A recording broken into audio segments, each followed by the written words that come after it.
Where? How could you? You really think it's that easy?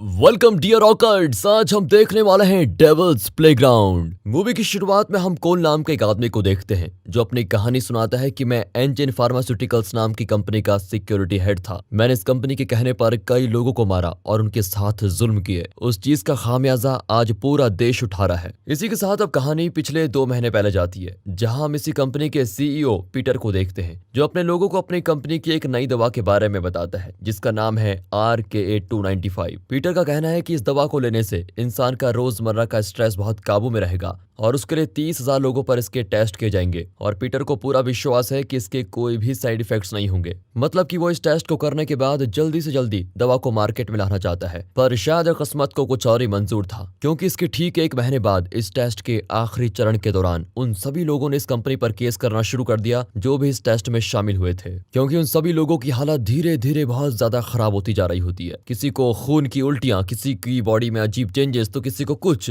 और इन सभी की बीमारी को समझना कंपनी के साइंटिस्ट माइकल के लिए बहुत ही मुश्किल काम होता है। माइकल के साथ कोल भी सभी पेशेंट्स की यह हालत देखकर बिल्कुल हैरान हो जाता है कि इन्हें हुआ क्या। इतने लोगों को इस दवा का साइड इफेक्ट हुआ है और सभी में एक जैसे लक्षण देखने को मिल रहे हैं। यह माइकल बताता है कि इस एक्सपेरिमेंट में जितने भी लोग शामिल हुए थे उन सभी में से सिर्फ एक लड़की अपने आप को किसी भी तरह हॉस्पिटल में दिखाने के लिए नहीं लौटी। उसका नाम है एंजेलिया, और अगर वो अब तक नहीं आई है तो हो सकता है कि उसके शरीर में इस दवा का कोई साइड इफेक्ट्स हुआ ही ना हो, और हो सकता है हम उसकी मदद से सबको ठीक कर दें। इसीलिए माइकल कोल से कहता है कि तुम इस लड़की को कहीं से भी ढूंढ कर लेके आओ, नहीं तो ये सभी लोग मारे जाएंगे। इसके बाद हमें एंजेला के पति जोई को दिखाते हैं। वो जेल से बेल पर बाहर आता है क्योंकि उसके ऊपर एक 14 साल के बच्चे को जान से मारने का आरोप है। उसी इंसिडेंट के दौरान जोई के हाथ पर भी काफी चोट आई थी। फिलहाल जोई को लेने के लिए उसका दोस्त स्टीव वहां पर आया होता है, जिसे देखकर जोई काफी खुश होता है। यहाँ जोई स्टीव से कहता है कि मैं तुम्हारे सारे पैसे जल्द ही लौटा दूंगा, बट मुझे एंजेला को मिलकर बताना पड़ेगा कि मैंने कुछ भी नहीं किया, ताकि औरों की तरह वो भी मुझे गुनहगार न समझे।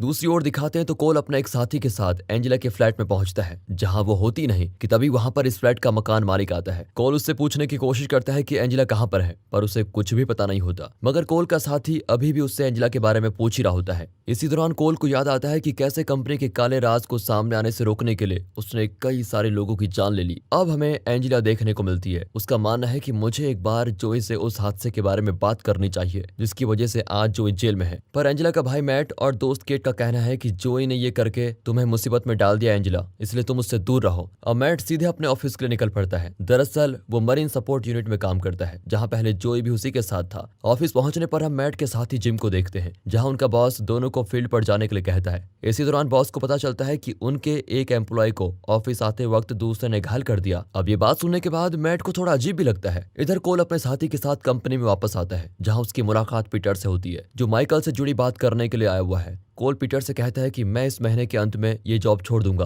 क्योंकि मैं और लोगों को नहीं मारना चाहता, मुझे शांति से भरी जिंदगी चाहिए। लेकिन पीटर उसकी बात पर ज्यादा ध्यान नहीं देता क्योंकि अब इनके सामने इससे भी बड़ी मुसीबत होती है, और इसी के लिए वो तुरंत माइकल से मिलता है। माइकल उसे बताता है कि अभी हमारे पास सिर्फ एक उम्मीद है और वो है एंजेलिया, क्योंकि वो अभी तक किसी भी हॉस्पिटल में नहीं गई है, तो इतना तो पक्का है कि उसे साइड इफेक्ट नहीं हुआ है। इसी दौरान कोल को फोन पर पता चलता है कि एंजेला इस वक्त अपने भाई मैट के घर पर है। फिलहाल अभी माइकल, कोल, पीटर एक स्टाफ मेंबर के कमरे में जाते हैं, जहां पर एक पेशेंट लेटा होता है। दरअसल ये पहला पेशेंट था जिसको दवा दी गई थी, और उस दवा को लेने के 1 हफ्ते बाद से ही इसकी तबीयत बिगड़ने लगी। इसके बाद से इसकी बॉडी में कुछ असामान्य बदलाव होने लगे। अब जब माइकल ये सभी चीजें बता ही रहा होता है, तभी अचानक से वहां की लाइट चली जाती है। देखते देखते वो पेशेंट उठ खड़ा होता है, जो बिल्कुल किसी ज़ॉम्बी की तरह बर्ताव करता है। वो अचानक वहां खड़े स्टाफ मेंबर को काट लेता है। इसके बाद वो कोल पर भी लपकता है, पर कोल पहले से सावधान होता है, इसलिए वो अपनी बंदूक की सारी गोलियां उसके भेजे पर उतार देता है। अब कोल माइकल को निकालता है, लेकिन अभी खतरा टला नहीं है, क्योंकि जिसे उस आदमी ने काटा था वो भी ज़ॉम्बी बन गया है। और सबसे पहले पीटर को काटने के बाद वो कोल के हाथ में भी काट लेता है, लेकिन फिर उसे भी कोल मार गिराता है। इसी बीच हम मैट और जिम को देखते हैं, जो अपनी बोट नदी के किनारे बांध रहे होते हैं। तभी पास की एक बिल्डिंग में जोरदार ब्लास्ट होता है, जिसको देखकर मैट स्टेशन में रिपोर्ट करने की कोशिश करता है। तभी अचानक से इनका बॉस आकर वो बोट खोलकर उसमें बैठकर कहीं चला जाता है। उसे देखकर तो ऐसा लग रहा है कि मानो वो किसी चीज से भाग रहा हो। फिलहाल ये दोनों वापस स्टेशन पर जाते हैं, जहां ये देखते हैं कि अब सिर्फ यही दोनों बचे हुए हैं, बाकी वहां पर कोई है भी नहीं। वहीं दूसरी ओर एंजेला और केट घर से बाहर निकलते हैं, तो वहां सड़क पर फिर पुलिस ज़ॉम्बीज को अरेस्ट कर रही होती है जो एक दूसरे को काट रहे हैं।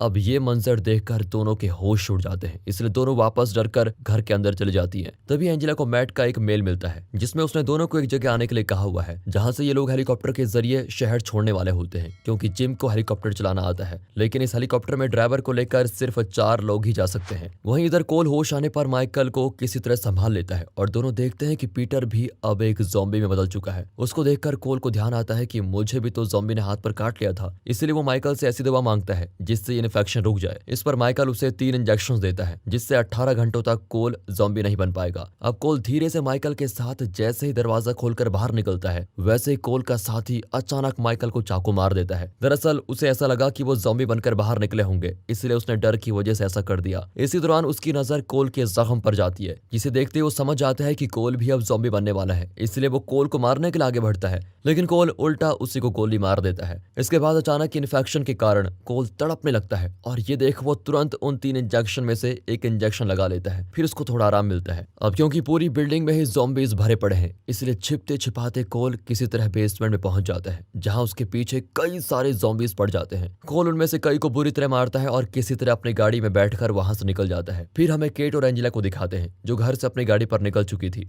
जिनके वहां से जाते ही कोल वहां पर पहुंच जाता है और फिर अंदर जाने पर उसको गाड़ी का नंबर भी पता चल जाता है जिससे केट और एंजेला निकली हैं, इसलिए उनका पीछा करने के लिए वो तुरंत वहां से निकलता है। दूसरी ओर स्टीव और जोई को भी टीवी के जरिए इस ज़ॉम्बी आउटब्रेक के बारे में पता चल जाता है, जिसे सुनकर जोई को एंजेला की बहुत चिंता होती है और अब वो उसके पास जाने का मन बना लेता है। पर यहाँ स्टीव उससे कहता है कि पागल मत बनो, क्योंकि वो इतनी समझदार है कि खुद को बचा ले। बाकी सफरा तफरी में भला तुम उसको कैसे ढूंढोगे, इसलिए हमें अभी यहीं रुकना चाहिए क्योंकि हम यहाँ पर सुरक्षित हैं। तो वहीं दिखाते हैं तो केट और एंजेला की गाड़ी ट्रैफिक में फंसी होती है। इस दौरान वो देखते हैं कि वहाँ सभी लोग एक दूसरे को काट रहे हैं। ये मंजर देखकर एंजेला तुरंत वहां से अपनी गाड़ी निकालकर भाग जाती है, जिसका कोल अभी भी पीछा कर रहा है। हालांकि उसकी गाड़ी के सामने अचानक से एक ज़ॉम्बी आकर उस पर हमला कर देता है, फिर कोल गोली मारकर उससे भी मार देता है। इसके बाद वो ज़ॉम्बी कांच तोड़कर गाड़ी के अंदर चलाता है, जिसे कोल अब गला दबाकर मारने की कोशिश करता है, मगर वो ज़ॉम्बी मरने का नाम ही नहीं लेता। इसलिए मजबूरी में कोल उस गाड़ी को छोड़कर वहां खड़ी टैक्सी से एंजेला का पीछा करने लगता है। इसी दौरान अचानक से कोल की गाड़ी की गैस खत्म हो जाती है और साथ ही वहां काफी सारे ज़ॉम्बीज उसका पीछा करने लगते हैं।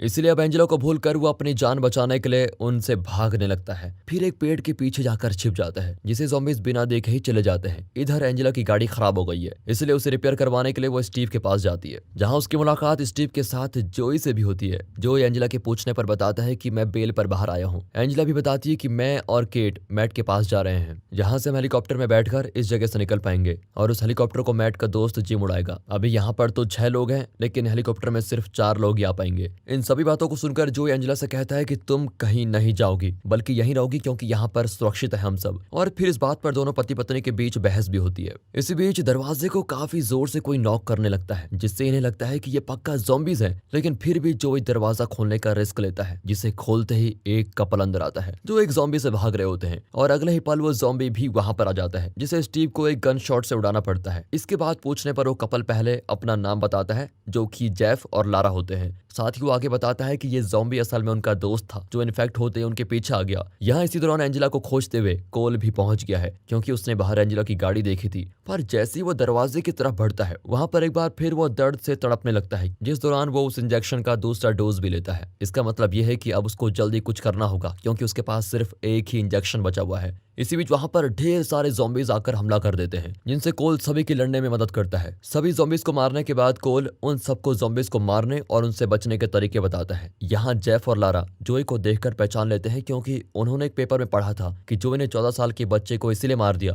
क्योंकि वो बोर्ड चुराने की कोशिश कर रहा था। अब कोल उन सभी से कहता है कि हमें अलग अलग गाड़ियों से इस शहर से बाहर निकलना चाहिए। फिर एंजेला उसे हेलीकॉप्टर से जाने वाले प्लान के बारे में बताती है, और अब क्योंकि ये सभी 9 लोग हैं और हेलीकॉप्टर में सिर्फ 4 ही जा सकते हैं, तो ये बात सुनकर कोल कहता है कि ये भी प्लान सही है, बस हेलीकॉप्टर को 3 ट्रिप मारनी पड़ेंगी, मैं सबसे आखिर में जाऊंगा। उसकी इस बात को बीच में काटते हुए जोई कहता है कि ये बहुत ही घटिया आइडिया है, क्योंकि 3 ट्रिप मारने में हेलीकॉप्टर का फ्यूल खत्म हो जाएगा। दरअसल जोई चाहता है कि एंजेला उसी के साथ वैन में जाए, जहां वो उसकी हिफाजत कर पाए। इस बात को लेकर जोई और कोल में बहस भी होती है, जिसे छोड़कर एंजेला अंदर चली जाती है। यहाँ मौका देखकर कोल उससे अकेले में बात करने के लिए आता है, जहां वो उसको अपना आईडी कार्ड दिखाता है और बताता है कि इस कंपनी के एक्सपेरिमेंट का तुम हिस्सा बनी थी। जिसमें 30,000 लोग शामिल हुए थे। वो सभी दवा के साइड इफेक्ट के कारण ज़ॉम्बीज में बदल गए। लेकिन तुम एकदम ठीक हो, मतलब कि तुम्हारे जरिए इस दुनिया को बचाया जा सकता है, जिसके लिए मैं तुम्हें किसी भी कीमत पर बचाते हुए एक लैब लेकर जाऊंगा। अब ये बात सुनकर एंजेला चिढ़ जाती है, क्योंकि वो मजबूरी में उस एक्सपेरिमेंट में शामिल हुई थी। फिर एंजेला कोल को जाने के लिए कहती है, जिसके बाद उस जगह जोय आता है, जिसे एंजेला बताती है कि तुम जेल गए तो पैसों की बहुत तंगी थी, इसलिए मैंने पैसों के लिए एक्सपेरिमेंट का हिस्सा बनने का फैसला किया, पर मैं अब किसी का चूहा नहीं बनना चाहती। साथ ही वो जोई से ये भी बताती है कि मैं तुम्हारे बच्चे की माँ बनने वाली हूँ। और ये सुनकर जोई काफी खुश होता है। वो कोल से जाकर सीधा कह देता है कि एंजेला तुम्हारे साथ नहीं बल्कि मेरे साथ वैन से आएगी, क्योंकि वो मेरे बच्चे की माँ बनने वाली है। इसी बीच हमें मैट और जिम को दिखाया जाता है, जो ज़ॉम्बी से बचकर स्टेशन के बाहर की तरफ भागते हैं। पर जब तक वो पानी में बोट पर बैठते उससे पहले एक ज़ॉम्बी जिम को काट लेता है। फिर भी ये लोग निकल पड़ते हैं और ज़ॉम्बीज पानी को देखकर रुक जाते हैं, मतलब कि उन्हें पानी से डर लगता है। ये बात मैट नोटिस कर लेता है। इधर स्टीव के गैरेज में एक बार फिर कई सारे ज़ॉम्बीज का अटैक होता है, जिससे ये लोग लड़ते हुए किसी तरह बचकर भाग जाते हैं। वहीं दूसरी ओर मैट और जिम उस जगह पहुंच जाते हैं जहां इन्हें हेलीकॉप्टर मिलेगा। मैट जिम को बोट में ही छोड़कर हेलीकॉप्टर देखने के लिए चला जाता है। जहां पहुंचते ही वो देखता है कि ज़ॉम्बीज ने हेलीकॉप्टर की हालत पूरी तरह से खराब कर दी है। और इसी बीच उसका दोस्त जिम भी अब तक ज़ॉम्बी में बदल चुका है, जिसे ना चाहते हुए भी मैट को मारना पड़ता है, क्योंकि उसने मैट पर हमला किया था। इधर नई छिपने की जगह पर स्टीव, केट, लारा और जेफ पहले पहुंच जाते हैं। दरअसल जब गैराज में ज़ॉम्बी का हमला हुआ था तो जेफ को एक ज़ॉम्बी ने काट लिया, और अब दोनों ही पति पत्नी नहीं चाहते कि उन्हें कोई किसी भी तरह का नुकसान पहुंचाए। साथ ही वो हेलीकॉप्टर में जाना चाहते हैं, इसीलिए दोनों प्लान बनाते हैं कि वो मौका मिलते ही एक एक करके सभी को मार देंगे। इसी दौरान एक ज़ॉम्बी केट को इन्फेक्ट करने की कोशिश करता है, पर उसे स्टीव बचा लेता है। यहाँ बेचारा स्टीव आखिरकार इन्फेक्ट हो ही जाता है। उसे ऐसा देखकर जेफ और लारा तुरंत अंदर जाकर उसे अंदर से बंद कर देते हैं। इसी बीच वहां पर कोल, जोई और एंजेला भी पहुंच जाते हैं, जिनके आने की आवाज को सुनकर जेफ दरवाजा खोल देता है और फिर केट उसको एक जोरदार थप्पड़ लगाती है कि तुमने दरवाजा बंद क्यों किया। यहाँ एक बार फिर जोई और कोल में कहासुनी हो जाती है, जिस पर कोल कहता है कि मैं नहीं चाहता कि जैसा मैं तुम भी वैसा बनो। बाकी रही एंजेला की बात तो उसे मैं अपनी आखिरी सांस तक बचाऊंगा। यहाँ कोल अब जोई को एक गन देता है ताकि वो उसे स्टीव को दे सके। जोई काफी भारी दिल से स्टीव को गन देता है, जिससे स्टीव ज़ॉम्बी बनने से पहले ही खुद को मार देता है। अब क्योंकि ये जगह सुरक्षित नहीं होती, इसलिए ज़ॉम्बी से बचने के लिए वो सभी एक वैन में निकलते हैं, जिस दौरान अचानक से पीछे और आगे दोनों जगह से कई सारे ज़ॉम्बीज इनकी वैन पर अटैक करने लगते हैं। उनसे बचने की अफरा तफरी में कोल गलती से उस गाड़ी का एक्सीडेंट कर देता है, जिसकी वजह से सभी पर चोट आती है, लेकिन किसी को कुछ नहीं होता सिवाय केट को छोड़कर, क्योंकि उसके गले में एक सरिया घुस गया होता है, जिस वजह से उन्हें उसे वहीं छोड़ना पड़ता है और उसके ऊपर ज़ॉम्बीज टूट पड़ते हैं। ये लोग किसी तरह हेलीकॉप्टर वाली जगह पर पहुंच ही जाते हैं, जहां इनकी मुलाकात मैट से होती है, जो बताता है कि ज़ॉम्बीज पानी से बहुत ज्यादा डरते हैं, इसलिए हम उसी के सहारे यहाँ से निकलेंगे। ये लोग जब बोट की तरफ बढ़ ही रहे होते हैं, तभी इन्फेक्शन के कारण जेफ भी ज़ॉम्बी में बदलने लगता है, जिसको देखकर लारा एंजेला की गर्दन पर चाकू रखकर कोल से कहती है कि तुम मेरे पति की मदद करो, नहीं तो मैं इसे मार दूंगी। पर इसी दौरान जोई लारा की गर्दन पर बंदूक रखकर एंजेला को छुड़ा लेता है और साथ ही कोल लारा के पांव में गोली मारकर वहां से चला जाता है। इससे होता यह है कि सारे ज़ॉम्बीज जेफ और लारा पर एक साथ टूट पड़ते हैं। इसी बीच मैट पर भी एक ज़ॉम्बी हमला कर देता है, जिसे जोई रोकने की कोशिश करता है और इस चक्कर में ज़ॉम्बीज उसे भी काट लेते हैं। अब क्योंकि वो भी इन्फेक्ट हो चुका है, इसलिए वो एंजेला को मैट के साथ जाने के लिए कहता है। इस दौरान जोई और कोल ज़ॉम्बी से लड़ने का फैसला करते हैं और इस लड़ाई में जोई इन्फेक्ट हो जाता है। कोल वहीं बने गोदाम के अंदर छिप जाता है, पर उसने अब फैसला कर लिया है कि वो तीसरी डोज नहीं लेगा और इस कंपनी के साथ मिलकर उसने जो शुरू किया था उसी के साथ लड़ते लड़ते वो अपनी जान दे देगा। कोल एक चेन शो लेकर ज़ॉम्बी से भिड़ने के लिए तैयार हो जाता है और इसी के साथ होती है ये मूवी खत्म। बाकी दोस्तों, स्टोरी अच्छी लगी हो, मूवी अच्छी लगी हो, एक्सप्लेनेशन अच्छा लगा हो, वीडियो को लाइक कीजिए, चैनल को सब्सक्राइब। मिलते हैं अगली वीडियो में, तब तक के लिए गुड बाय, अपना ख्याल रखें and finally thanks for watching.